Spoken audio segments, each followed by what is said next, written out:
d'Aulnay-sous-Bois, à tous les élus ainsi qu'à Monsieur le maire. Donc, Monsieur le maire, mesdames, messieurs les élus du conseil municipal, nous représentants des parents d'élèves d'Aulnay-sous-Bois, collectif, exigeons ce jour des réponses à nos interrogations, restées sous silence depuis le 30 juin, au quotidien dans nos écoles, flou sur ce qui se passe dans les écoles entre 15h45 et 16h, avec les questions de sécurité et de responsabilité qui y sont associées. La pause méridienne de 2 heures. Rien n'est proposé à nos enfants dans la majorité des écoles. Après ou avant le repas, ils sont juste surveillés car le nombre d'animateurs est souvent largement insuffisant pour que des activités en petits groupes soient mises en place. Depuis votre élection, aucune nouvelle embauche d'animateurs pour l'étape n'a été mise en place. Même si les animateurs ont envie de proposer des activités, quels moyens leur ont été attribués? Dans quel espace de l'école peuvent-ils le faire? Constat alarmant, dans beaucoup d'écoles, il n'y a ni préau, ni salle équivalente pouvant accueillir nos enfants.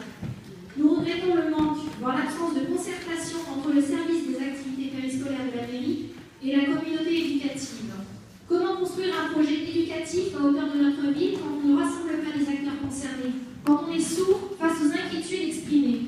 À ce jour, qu'avez-vous fait? Expérimentation, observation, beaucoup de bruit circule, mais aucune communication n'est faite auprès des parents. De quoi nourrir les inquiétudes et les colères. Nous, collectif de parents d'élèves, revendiquons un vrai projet à l'échelle de notre ville, tenant compte des particularités, locaux, nombreux d'enfants en cantine, dans chacune de nos écoles.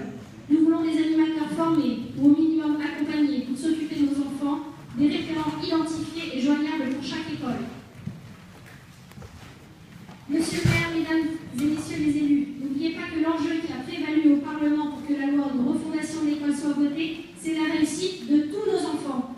L'ensemble des parents d'élèves tire les enseignements d'une gestion unilatérale des nouveaux rythmes scolaires. Aulnay pourrait devenir la ville de France avec le plus d'enfants sans activité périscolaire. Aulnay s'apprêterait à siphonner la plus grosse aide de l'État sans l'affecter aux activités périscolaires, comme cela est prévu par le législateur. Une enveloppe supérieure à 500 000 € ne mérite donc pas de débat. Monsieur le maire, avez-vous même fait la demande du fonds d'amorçage? Monsieur le maire, avez-vous quantifié les conséquences de votre choix du samedi matin? Avez-vous abordé et anticipé les répercussions sur la pratique des enfants, les familles monoparentales, l'accès à toutes les activités extrascolaires de la ville et des villes environnantes? Le choix du samedi matin soulève des difficultés pratiques non évaluées depuis la rentrée. À ce jour, nous notons que vous restez encore muet sur la mise en place du comité de suivi de la réforme des rythmes scolaires, concernant les modalités d'inscription et la date de mise en œuvre. Le 20 mai 2014, face aux parents d'élèves, M. Béchiza, vous évoquiez pourtant un schéma de concertation et de réflexion d'une durée d'au moins 1 an. Aussi, nous, collectif représentants des parents d'élèves d'Aulnay, nous demandons que les modalités de constitution d'un comité de suivi soient connues et communiquées à l'ensemble des écoles avant le 10 novembre. Nous attendons des réponses claires et précises sur nos interrogations pour le